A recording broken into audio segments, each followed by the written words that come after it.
পুরস্কার দিয়ে ধন্য করবেন। আওয়াজ দিয়ে বলেন কয়টা পুরস্কার?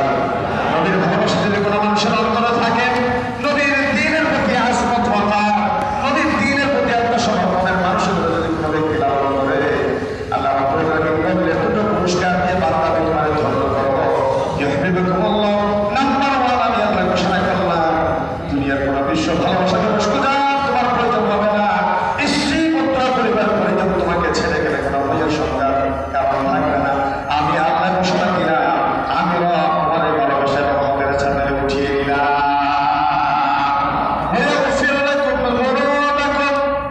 মানুষ যদি বিপদগ্রস্ত হয়, মানুষ যদি পাপের ভিতরে ডুবে থাকে, সে সংজ্ঞায় পড়ে যায়, দ্বিধায় পড়ে যায়, বিপদগ্রস্ত হয়ে পড়ে। আমি যদি গুণা নিয়ে কবরে যাই, এই গুণা থেকে যদি তওবা করার সুযোগ জীবনে না আসে, বাঁচার তো কোনো উপায় নাই। চিরস্থায়ী চিরদুঃখের ঠিকানা জাহান্নাম আমার জন্য বোঝাই হয়ে যাবে। ওই সমস্ত জাহান্নামী বান্দাদেরকে আল্লাহ রাব্বুল আলামিন অভয় বাণী দিয়ে বলছে, ওয়ায়াগফির লাকুম যুনুবাকুম, দুনিয়ার তামাম গুনাহ খাতা আল্লাহ রাব্বুল আলামিন নিজ দয়ায় তোমার ক্ষমা করে জান্নাতে বানিয়ে দিবে। আল্লাহকে কি যা পাওয়ার তা পেয়ে গেলাম। রাসূলুল্লাহর ভালোবাসা, রাসূলুল্লাহর মুহাব্বত, দ্বীনের প্রতি ত্যাগ, দ্বীনের প্রতি ডেডিকেশন, দ্বীনের প্রতি স্যাক্রিফাইস, দ্বীনের প্রতি কোরবান দিয়েছেন। ইউহিব্বুকুমুল্লাহ, রব ভালোবাসবেন। ওয়ায়াগফির লাকুম যুনুবাকুম, রব ক্ষমার ঘোষণা দিলেন এবং তিনি এই কথাও বলে দিলেন, আল্লাহু গফুরুর রহিম, এমন রব তিনি তোমাদের ক্ষমার ঘোষণা দিলেন যে রব ক্ষমা করার যোগ্যতা রাখে, যে রব ক্ষমা করার দক্ষতা রাখে, যে রব ক্ষমা করতে পারার মতো অধিকারী। সুবহানাল্লাহ বলেন। শুধু ক্ষমা করবেন না, রহিম, পরম করুণাময়, রশিদ, দয়ালু, পরম মেহেরবান। প্রিয় ভাইরা আমার, তাহলে ঈমানের মজবুতির ব্যাপারে একজন মুমিন তার ভেতরে ঈমান আছে কিনা কেমনে বুঝবেন? যদি দ্বীনের ব্যাপারে কোনো আচরণ দেখতে পাই, দ্বীনের ব্যাপারে কোনো হীন ঘৃণ্য চক্রান্ত ষড়যন্ত্র দেখতে পাই, নিজের জীবনের চেয়ে, নিজের ধনের চেয়ে, নিজের সম্পদের চেয়ে সব কিছুর বিনিময়ে আল্লাহর দ্বীনকে বিজয়ী করবে, আল্লাহর দ্বীনকে প্রাধান্য দিবে, এই মানসিকতা যার ভেতরে আছে, আল্লাহ রাব্বুল আলামিন বলেন সে ব্যক্তি চূড়ান্ত সফল এবং কামিয়াব। কথা কার? ফামান যুহজিহা আনিন নারি ওয়া উদখিলাল জান্নাতা ফাকাদ ফাজ। আল্লাহর বিধানের প্রতি আত্মসমর্পণ করে জাহান্নামকে যে ব্যক্তি নিজের জন্য হারাম করে দিতে পারল, জান্নাত ওয়াজিব করে দিতে পারল, তার জীবন হচ্ছে চূড়ান্ত সফল। এবং মুমিনদের গুনাহগুলির ব্যাপারে ৬ষ্ঠ নম্বর ব্যাপার হচ্ছে উত্তম ঈমান। কি বিষয়? কথা বলে না, কি বিষয়? উত্তম ঈমান, অর্থাৎ ঈমানের কিছু তারতম্য আছে, ঈমানদারের ভেতরে কিছু বিন্যাস আছে, শ্রেণী আছে। ঈমানদারদের ভেতরে যাদের ঈমান শক্তিশালী, পাওয়ারফুল, তারাই বলা হচ্ছে মুমিনদের ভিতরে সর্বাগ্রে আল্লাহর কাছে করল। ঈমান যে উত্তম সেটা আমরা কেমনে বুঝব? আমার তো ঈমান মাপার কোনো প্যারামিটার নেই, ঈমান মাপার কোনো যন্ত্র আবিষ্কার হয় নাই। কেমনে বুঝবো ঈমান সবল না দুর্বল? হযরত উবাদা ইবনে সামিত রাদিয়াল্লাহু তাআলা বর্ণনা করেন, নবী করিম সাল্লাল্লাহু আলাইহি ওয়াসাল্লাম বলেছেন, ইন্না আতাল ঈমানি আন তা'লামা আল্লাহ মা'আকা হাইথুমা কুন্ত, যেখানে তুমি থাকো, রবের গোলামি করো, যেই কন্ডিশনে, যেই পরিবেশে তুমি যাও, আল্লাহ রাব্বুল আলামিন তোমার সাথে আছেন। এই ভাবনা যার ভেতরে আছে, সে কোনোদিন অন্যায় করতে পারে না, ওজনে কম দিতে পারে না, খাদ্যে ভেজাল দিতে পারে না, মানুষকে ঠকাতে পারে না, মিথ্যার আশ্রয় নিতে পারে না, প্রভাবতার ভেতরে নিজের জড়াতে পারে না। আল্লাহ রাব্বুল আলামিনের হাবিব বলেন, যার ভেতরে আল্লাহর ভয় আছে, আল্লাহর সাথে আছে, এই ভাবনা আছে, তার ঈমানটা সবচেয়ে মজবুত এবং সর্বোত্তম ঈমান। সুবহানাল্লাহ। এই মজবুত ঈমান কেমনে বুঝবো? ঈমান সবল কি দুর্বল কেমনে জানবো? নবী করিম সাল্লাল্লাহু আলাইহি ওয়াসাল্লাম সাহাবায়ে কেরামদেরকে সামনে নিয়ে একদিন তিনি বক্তব্য দিচ্ছেন। হঠাৎ করে একজন ব্যক্তি মাঝখান থেকে তৈরি হয়ে গেল। এর আগে বললেন এই ব্যক্তিটার কেউ দেখে নাই। ইযতালা আলাইনা রাজুলুন, হঠাৎ করে উদিত হলো, আসতেও দেখলো না, কোনো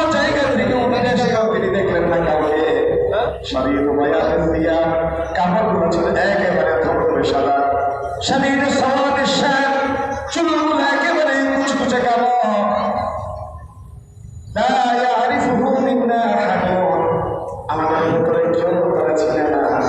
লা ইউরা আলাইহি আথরুস সফর, কোন মানুষ যদি মসজিদের বাইরে থেকে হেঁটে পর্যন্ত আসে তিনি একটু হাঁপাবেন, নিঃশ্বাসটা বন্ধ হবে, তার ভেতরে কিছুটা ধর্মাত্মতা দেখা যাবে, তার ভেতরে কিছুটা শান্তি দেখা যাবে। এমন ভাবে দেখা যাচ্ছে না। তিনি নবীর সামনাসামনি এসে বসলেন। ফাঁস হাজার রকমাতাই হিলা রকমাতাই ওমামা কাফাইহি আলা ফাখিদাই, নিজের দুই কানা হাত হয় নিজের পায়ের উপর অথবা সুলতানের উপরে তুলে রাখলেন।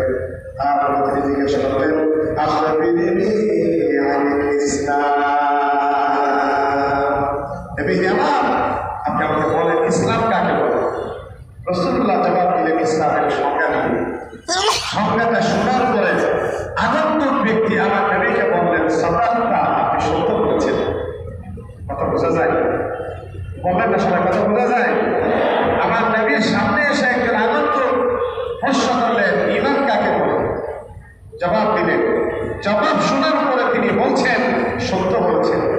তাহলে কি বুঝলেন? ঈমান কাকে বলে এই প্রশ্নের উত্তর যদি তিনি না জানতেন, তাহলে উত্তর শোনার পর তিনি বলতে পারতেন না সত্য বলেছেন। তাহলে নিশ্চয়ই বুঝা যায় ঈমানের সংজ্ঞা তার আগে থেকে জানা আছে, ঠিক না? তারপরে জিজ্ঞাসা করলেন, ইসলাম কাকে বলে? রাসূল ইসলামের সংজ্ঞা দিলেন। তিনি বললেন, সাদাকা, সত্য বলেছেন। সাহাবায়ে কেরাম বললেন, ফাহিমনা, আমরা বললাম ইয়াসআলুহু ওয়া ইউসাদ্দিকুহু। তিনি না জানার মতো করে প্রশ্ন করলেন, প্রশ্ন করার পরে জবাব শুনে আবার তিনি বললেন, সত্য বলেছেন। এই আজীব ব্যাপার। 3 নম্বর প্রশ্ন করলেন, মাল ইহসান, ইহসান কাকে বলে? নবী করিম সাল্লাল্লাহু আলাইহি ওয়াসাল্লাম, আমরা সচরাচর ইহসান মানে বুঝি অনুগ্রহ করা, দয়া করা, মার্সি করা, করুণা করা, কিন্তু এখানে ইহসান অর্থ তা নয়। এখানে রাসূলুল্লাহ বললেন, ইহসান অর্থ হচ্ছে আনতা আবুদাল্লাহ কাআন্নাকা তারা, তুমি এইভাবে রবের গোলামি করো যেন তুমি রবকে দেখতে পাচ্ছ। আচ্ছা বলেন, এই আলিশা মসজিদে আমি সহ ইনক্লুডিং মি, আমরা যারা এসেছি, আমাদের ভেতরে এমন কে আছে আমার জানা নেই যে আমরা নামাজে দাঁড়ানোর পরে রবকে সরাসরি দেখি? এমনকি নিজেরটা জেনেই জবাব দিবেন, এমন কি কেউ আছেন? থাকলে বলেন আছেন? আমার তো আমি দেখি না আমার রবকে, আপনি দেখেন কিনা আমি জানি। আচ্ছা আবার জিজ্ঞাসা করছি, আপনারা কি রবকে নামাজের ভিতরে দাঁড়ালে কেউ দেখেন? না, দেখি না। দেখি না, দেখি না বলে বিকল্প আরেকটা জবাব দিলেন, ফাইল্লাম তাকুন তারা, যদি তুমি নামাজে দাঁড়ানোর পরে সাজদায় যাওয়ার পরে রবকে না দেখো, অ্যাটলিস্ট তুমি এই কথা কল্পনা করো রব তোমাকে দেখছে। এখন জবাব দিবেন, আমরা নামাজে দাঁড়ানো অথবা আলোচনা শোনাকালীন অথবা ওজনে কম দেওয়ার সময়, খাদ্য বেজার দেওয়ার সময়, মিথ্যা বলার সময়, Since mobile data is turned off, you'll have to connect to a Wi-Fi network first. এই কথা বিশ্বাস করি অথবা না করি, এই কথা তো সুনিশ্চিত রব আমাদের সত্য, আমাদের মিথ্যা, আমাদের ন্যায়, আমাদের অন্যায়, আমাদের হক, আমাদের না হক, আমাদের হালাল, আমাদের হারাম, সব কিছু তিনি যা জানেন, তিনি যে দেখেন, এই ব্যাপারে কি কোনো সন্দেহ আছে? সেকেন্ড অপশন দিলেন, ফাইল্লাম তাকুন তারা ফাইন্নাহু ইয়ারাক, যদি তুমি এই কথা কল্পনা করো যে তুমি দেখছো না, তাহলে এটা মনে করো যে রব তোমাকে দেখছে। রব তোমাকে দেখছে। কোন মানুষ যদি বলে, এই যে আমার সামনে আমার দায়িত্বশীলরা বসে আছেন, আমার ভেতরে, এটা তো মসজিদের খতিব হিসেবে সকলে তো দায়িত্বশীল। আমার যদি কোনো গার্মেন্টসের ওয়ার্কার হতাম, আমার যদি কোনো প্রাইভেট কোম্পানির একজন জব হোল্ডার হতাম, আমি আমার অফিসে বসে যে কাজ করছি কম্পিউটারে, কাজ করাকালীন সময় মালিক যদি আমার পাশে এসে দাঁড়ায়, তাহলে আমার চিন্তা থাকবে, চেতনা থাকবে যে আমার মালিকের মনোরঞ্জনের জন্য, মালিকের সন্তুষ্টির জন্য এমন কিছু চোদ্দাদাত কাজ করি যে কাজের ভেতরে মালিক খুশি হয়ে যাবে, ভিতরে আমি প্রমোশন পেয়ে যাব, ঠিক কিনা? ঠিক আল্লাহ রাব্বুল আলামিনের হাবিব বলেছে, রব তোমাকে দেখছে। আর কোনো মালিক যদি কোনো গোলামের সামনাসামনি দেখে, তাহলে গোলামের কেমন ইবাদত করা দরকার, গোলামের কেমন গোলামি করা দরকার, দাসের কেমন দাসত্ব করা দরকার, এই ভাবনা যদি গোলামের মনের ভিতরে থাকে, গোলাম কোনোদিন ভিতরে এবার পানি ঝুঁকি দিতে পারে না। পারে?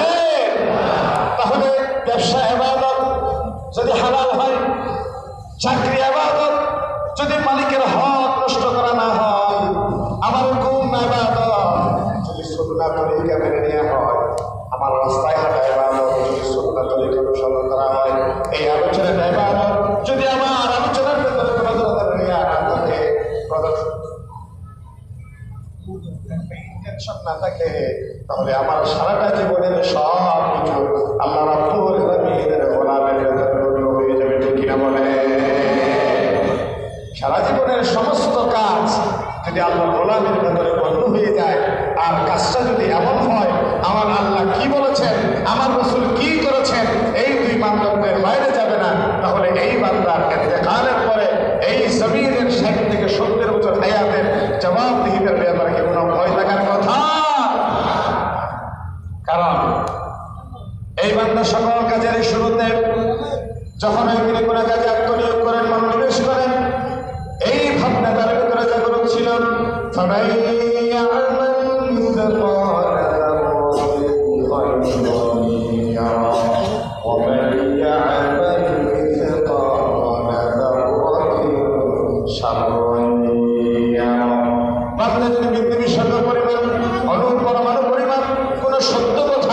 সত্য কাজ ন্যায় ইনসাফের মধ্যে নিজের সুদৃঢ় ব্যবস্থা রাখে, আজ আপনি তার সামনে নিয়ে আসবেন কোনো অন্যায় অসত্য গর্বিত বাজে ইংলিশে হারাম করে কাজের ভিতরে যদি জড়ায়, এই অন্যায় অসত্য গর্বিত কাজ তার সামনে নিয়ে আসা হবে।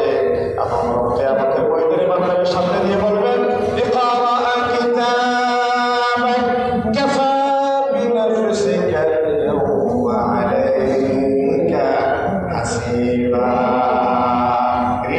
বাংলাটা পড়ো, তুমি সিয়েছিলাম, এসিয়েছিলাম, এসিএমে ছিলা, অ্যাকাউন্টের উপরে মাস্টার্স করেছিলা, এটা আজকে বিবেচ্য বিষয় নয়। তুমি শিক্ষিত ছিলে, অশিক্ষিত ছিলা, এটার প্রয়োজন হবে না। আমার নামার সামনে দিয়ে দিলাম, নিজের আমল নামা তুমি করে ফয়সালা দিয়ে দাও।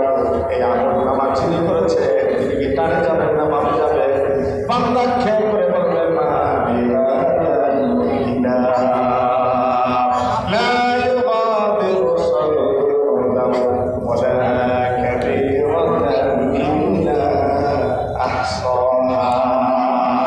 এটা কেমন আমল নামা? ক্ষুদ্র থেকে ক্ষুদ্রতর, বড় থেকে বৃহত্তর। কোথাও এসেছিলাম, কোথাও কাশি দিয়েছিলাম, কাউকে ঠকিয়েছিলাম, কাউকে চর্চাচরি করেছিলাম, কাউকে সুখের টিপ করে দিয়েছিলাম, কাউকে দেখে মুশকিল এসেছিলাম, সব তার আত্মপত্র লেখা আছে। ওই দিন বাঁচার কি কোনো সুযোগ থাকবে? সাধু সাবধান, সাধু সাবধান, মরতেই যেতে হবে, মৃত্যুর পরবর্তী জবাবদিহি করতেই হবে। এমন কোন কাজ যেন আমাদের দ্বারাই না হয়ে যায়, যে কাজের জন্য আমাদেরকে লজ্জিত হতে হবে, সাই ফিল করতে হবে, এমন কোন কাজ যেন আমাদের দ্বারাই না হয়ে যায়। আল্লাহ আমাদের অসভ্য বরাবর টোটাল নিষ্ঠ আচরণ থেকে হেফাজত করে। সবাই বলে আমিন। নাম্বার 7, মজবুত ইমানের দৃষ্টান্ত। মজবুত ইমান কাকে বলে? এরকম মজবুত ইমানের পক্ষে আগে কখনো ছিল? হাদিস থেকে দেখে নবী করিম সাল্লাল্লাহু আলাইহি ওয়াসাল্লাম বলেছেন, قد كان من قبلكم يؤخذ الرجل فيحفر له في الأرض ثم يؤتى بالمنشار فيجعل على راسه فيجعل فرقتين ما يصرفه ذلك عن دينه। বলে যে তোমাদের পূর্বে এমন একটা সময় ছিল, মানুষদেরকে ধরে ধরে, মুমিনদেরকে ধরে ধরে, দ্বীনের দায়ীদেরকে ধরে ধরে, দ্বীনের মুবল্লিগদেরকে জবর করে অত্যাচার করে গর্ত খনন করে মাটিতে দাঁড়া করিয়ে রাখা হতো, গর্ত খনন করে মাটিতে দাঁড়া করিয়ে রাখা হতো। একটা করাত নিয়ে আসা হতো, ধারালো একটা করাত দিয়ে, যে করাত দিয়ে কাটা যায়, ফাইজালু আলা রাসিহি, করাতটা সোজা মাথার উপর রাখা হতো, ফাইজালু ফিরকাতাইন, করাত দিয়ে টুকরো করে দ্বিখণ্ডিত করে দেওয়া হতো। মা ইয়াসরিফুহু যালিকা আন দীনিহি, এতটা জুলুম নির্যাতন মাসিব সবরের পরেও অতীতের কোন মুমিনের ঈমান থেকে চুল পরিমাণ তাদেরকে গলাতে পারে না। কোন ঈমানদার ঈমান থেকে বিন্দু বিসর্গ পরিমাণ সরে আসে নাই, তলে নাই, বলে যে মচকাবে থাকবে না। ঈমানদাররা মচকায়, ঈমানদাররা মরে একবার, মুনাফিকরা মরে বারেবার। ঠিক বলে মা ইয়াসরিফু যালিকা আন দীনি, দিন থেকে এক চুল পরিমাণ তাদেরকে সরাতে পারে নাই। শুধু কি তাই? বলেছেন না, ويمشط بأمشاط الحديد ما دون عزمه من لحم وعصب ما يصرفه ذلك عن دينه বলে যে লোহার ছিলুনি নিয়ে আসা হলো, লোহার ছিলুনি দিয়ে তাদের শরীর থেকে গোশতগুলো আলাদা করা হলো, মাথা বিখণ্ডিত করে দেওয়া হলো, আঙ্গুলগুলো বিচ্ছিন্ন করে দেওয়া হলো। অনেক সময় দেখা যেত এবং নাক কেটে দিয়েছে, কান কেটে দিয়েছে, চোখ উপড়ে ফেলা হয়েছে, একবারই পাশ দিয়ে গুছিয়ে গুছিয়ে দেওয়া হয়েছে। এই ছবি কেন দিনের কোরআনের প্রতি আসলে যেন কোরআনের নাচ গাইবের পথে পা বাড়ালি, এই জন্য একটা ডেড বডির উপরে নেচে গিয়ে নৃত্য করেছে, উল্লাস করেছে, জীবন থেকে প্রস্তুত হয়ে গিয়েছে। আল্লাহর জমিনে আল্লাহর দিন কায়েম আমাদের থেকে শুরু পরিমাণ পিছপা হয় না, ঠিক কিনা? রাসূলুল্লাহ বলেছেন ওয়ায়ুমশাতু বিআমশাতিল হাদীদ, লোহার ছিলুনি দিয়ে দ্বিখণ্ডিত করার পরে, করাত দিয়ে দ্বিখণ্ডিত করার পরে গোশতগুলো আলাদা করা হয়েছে। বাকি যারা বন্দী ছিল আকাশ বাতাস বাড়ি করে প্রকম্পিত করে চিৎকার দিয়ে বলেছে মাতা রাসূলুল্লাহ, আল্লাহর সাহায্য কখন আসবে, দিনের বিজয় কখন আসবে। মার খেতে খেতে শেষ হয়ে গেলাম, নিশ্চিন্ন হয়ে গেলাম, জমিন থেকে নিপাত হয়ে গেলাম। আল্লাহ রাব্বুল আলামিন সাহাবায়ে কেরামদের সামনে সুসংবাদ দিয়ে বললেন আলা ইন্না নাসরাল্লাহি করিব, আল্লাহর সাহায্য খুব নিকটে, আল্লাহর সাহায্য নাসরুম মিনাল্লাহ ওয়া ফাতহুন করিব, খুব কাছাকাছি। ধৈর্য ধরো, অপেক্ষা করো, মার খাও, বিজয়ের হাসি তোমরাই হাসবা, বিজয়ের মুকুট আমার সব বিপ্লবী কর্মী তোমাদের মাথার উপরে উত্থাপন হবে, ঠিক কিনা বলে? অতীত ত্যাগ কোরবানি নাসরানা যারা পেশ করেছেন, আল্লাহ তাআলা এই জমিনের ওয়ারাসাতের দায়িত্ব, এই জমিনের বিপ্লবের সূতিকাগার যাদের হাত দিয়ে তৈরি হয়েছে, প্রতিনিধিত্ব, এই জমিনের খেলাফতের দায়িত্ব, ওয়া জাআলাহুম আইম্মা ওয়া জাআলাহুমুল ওয়ারিসিন, জমিনের ইমামত, জমিনের ওয়ারাসাতের দায়িত্ব সেই সকল মুস্তাফিনদের কাঁধের উপর উঠিয়ে দিবেন বলে ওয়াদা করেছেন কে? সূরা কাসাসের আয়াত। সুতরাং ভয় কিসের, সংখ্যা কিসের? ইমানদারদেরকে বলেছেন ধৈর্য ধরো, অপেক্ষা করো, মার খাও, জেলে যাও, মামলার খানি টানতে টানতে খবর পর্যন্ত পৌঁছো। এবারে দুনিয়া, ওইবারে আল্লাহ জান্নাত। এই দুনিয়ার তো একটা শেষ আছে। এই দুনিয়ার জন্ম যখন হয়েছে, মৃত্যুর মাধ্যমে অবশ্যই শেষ আছে, কিন্তু একটা সময় যখন মৃত্যুর মুখোমুখি হয়ে যাবে, এমন জগতের দিকে তোমাদের পা বাড়াতে হবে, সেই জগৎ এন্ডলেস, বিয়ন্ডলেস, বটমলেস, যার শেষ নাই, যার ভুল নাই, যার কিনারা নাই। ওই জগতে যে পার পেয়ে গেল তার কোনো সংজ্ঞা নেই, ওই জগতে যে ঢেকে গেল তার বাঁচার কোনো উপায় নাই, ঠিক কিনা বলে? সুতরাং আজ আলোচনা একটা ভয় বলে শুধু আলোচনা শেষ করি। সেটি হচ্ছে মোমেনরা মাঝে মধ্যে ভুল করে, মোমেনরা মাঝে মধ্যে অ্যাক্সিডেন্ট করে, মোমেনদের রিপোর্ট ধারণা আছে, মোমেনদের শয়তানি মাঝে মধ্যে পেয়ে বসে। সাইয়েদুনা আবু সাঈদ আল-খুদরি রাদিয়াল্লাহু তাআলা আনহু হাদিস বর্ণনা করছেন, নবী করিম সাল্লাল্লাহু আলাইহি ওয়াসাল্লাম বলেছেন মাসালুল মুমিনি ওয়া মাসালুল ঈমানি কামাসালিল ফারাস, বলেছে মুমিনদের ঈমান, মুমিনদের ঈমান এবং মুমিনদের দৃষ্টান্ত হচ্ছে একটা ঘোড়ার ন্যায়, যেই ঘোড়া একটা খুঁটির সাথে বাঁধা আছে, আলা আখিয়াতিহি ইয়াজু, একটা ঘোড়া খুঁটির সাথে বাঁধা আছে, একজন মুমিন এবং তার ভেতরে থাকা ঈমান ওই বন্দী, ওই বাঁধা ঘোড়ার সাথে তুলল। যেমন সুম্মা ইয়ারজিউ ইলা আখিয়াতিহি, একটা ঘোড়াকে যদি খুঁটির সাথে বেঁধে রাখা হয়, সে একবার ঘাস খাওয়ার জন্য, খাদ্যের জন্য টানে যায়, ঘাস খাওয়া খাদ্য শেষ হইলে আবার নামে যায়, সরকার চারদিকে সে ঘুরে। ঠিক একজন মুমিন, ওয়া ইন্নাল মুমিনা ইয়াসহু, সে রিপোর্ট ধারণায় শয়তানের ধুকায় পড়ে, ওয়াসওয়াসায় পড়ে, মাঝে মধ্যে ভুল করে, মাঝে মধ্যে শয়তানের প্ররোচনায় পা দিয়ে ফেলে।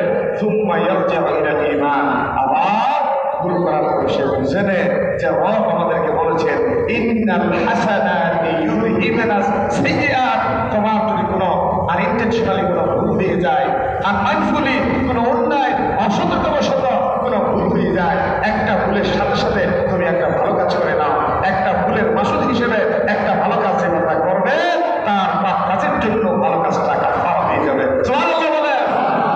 ভুল করে মানুষ, ভুল করে কে? আওয়াজ দিয়ে বলে ভুল করে কে?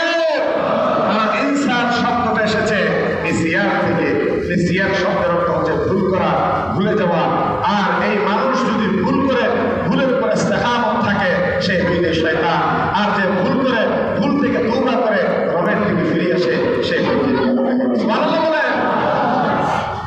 তাহলে ভুল করে নবীর কাছে আমার থাকা যাবে না, থাকলে শয়তান পেয়ে যাবো। ভুল করে যদি তওবা বুঝে তওবা করে রবের দিকে ফিরে আসতে পারি তাহলে আমরা হয়ে যাবো মুমিন। আসলে প্রিয় ভাইয়েরা, মুমিনদের গুনাহের ব্যাপারে যত সামান্য কথা বললাম, কথাগুলো দিলের কারণে বুঝতে হবে। শরীরে বাহ্যিক এই কাজ, শরীরের অংশ নিয়ে না বুঝে যদি দিলের কান দিয়ে কথাগুলো বোঝা হয়, এই নাসিহা, এই আলোচনা আমাদের জন্য জীবন চলার বাকি হবে। যদি এই কথা আমাদের এই কান দিয়ে বুঝে ওই কান দিয়ে বের হয়ে যায়, তাহলে মাস শেষে আমার কিছু টাকা পাওয়া হবে, আমার বাবা সিল্লাই কিছু বড় মৌলানা সাজা একটা উপাধি পাওয়া হবে, আপনাদের কোনো কাছে আসবে না। এটা আল্লাহ আমাদের জীবনে না করুন। এটাই এই প্ররোচনা, এই আল্লাহ তাআলার পক্ষ থেকে শয়তানের এই ধোঁকা, এটা থেকে আল্লাহ আমাদের হেফাজত করে। আমি দিন বুঝে, দিন মেনে, দিনের আমাদের